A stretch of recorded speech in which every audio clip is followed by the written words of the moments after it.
सभामंचावर जे आमचे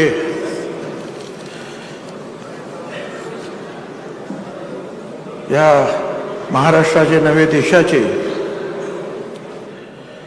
ज्यांनी मार्गदर्शन केलं, छत्रपती शिवाजी महाराजांनी तर देशात राज्यक्रांती घडवली आणि महात्मा फुले आणि इतर बाकी बाबासाहेब आंबेडकर, शाहू महाराज,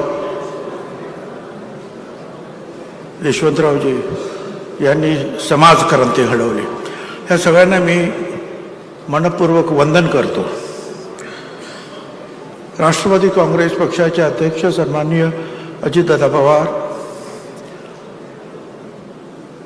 कार्याध्यक्ष प्रफुल्लभाई पटेल, प्रांताध्यक्ष सुनील तटकरे, आमचे सर्व सहकारी मंत्री, सहकारी नेते, सर्व माझ्या बांधवांनो आणि भगिनींनो, हे आता हे जे शिबिर, चिंतन शिबिर जे होत आहे ते आता एका विशिष्ट परिस्थितीत होत आहे. थोड्याच दिवसामध्ये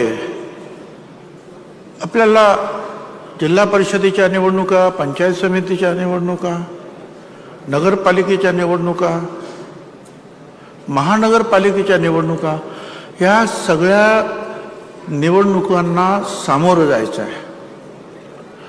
आणि मग या पार्श्वभूमीवर आपल्या सर्व राष्ट्रवादी काँग्रेस पक्षाच्या कार्यकर्त्यांना मार्गदर्शन व्हायला पाहिजे की आपलं ध्येय काय आहे. आपण ह्या निवडणुकांना समोर जात असताना, त्यांना सामोरं जात असताना आपण कुठले मुद्दे घेऊन जाणार आहोत. हे तर आपण नेहमीच सांगितलेलं की आम्ही महात्मा फुले, शाहू आंबेडकर यांच्या मार्गाने आमचा हा पक्ष जातो आहे. पण राज्याच्या कल्याणासाठी, जिल्ह्याच्या कल्याणासाठी किंवा एखाद्या मोठ्या शहराच्या कल्याणासाठी ज्या वेळेला आम्ही निवडणुकीला उतरू त्यावेळेला आपल्या कार्यकर्त्यांची तयारी असली पाहिजे की काय बोलायला पाहिजे. आपण कुठलाही जो मुद्दा पक्षाच्या आणि तुमच्या फायद्याचा असेल तिकडे जास्त लक्ष दिलं पाहिजे. नुकसानीचे मुद्दे असतील तर ते थोडे बाजूला ठेवले पाहिजे. हेही आहे की हे करण्यासाठी, जिंकून येण्यासाठी फक्त पक्षाचं लेबल आपल्याला पुरं पडणार नाही. त्यासाठी तुम्हाला सुद्धा तुमच्या मतदारसंघामध्ये, छोटा असेल मोठा असेल, कुठल्याही शहराचा असेल, जिल्हा परिषद, त्याच्यामध्ये झटून काम करावं लागेल. पक्ष तर तुमच्या बरोबर राहीलच, परंतु तुम्ही तिथे तुमची उपस्थिती नसेल मतदारांमध्ये आणि फक्त इथे उपस्थिती आपण करून काही बोललो तर मतदार आपल्याला जवळ करणार नाहीत. ते आपल्याला लक्षात ठेवावंच लागेल. मागच्या वेळेला सुद्धा चांगले, ठीक आहे, मागच्या लोकसभेमध्ये आपल्याला थोडा बऱ्याचपैकी आपण बॅकफूटवर गेलो, पण ताबडतोब आपण सावरलो. विधानसभेत चांगल्या संख्येने आमदार निवडून आले महायुतीचे आणि आपण सरकार बनवलं. चांगले उत्तम निर्णय घेतले.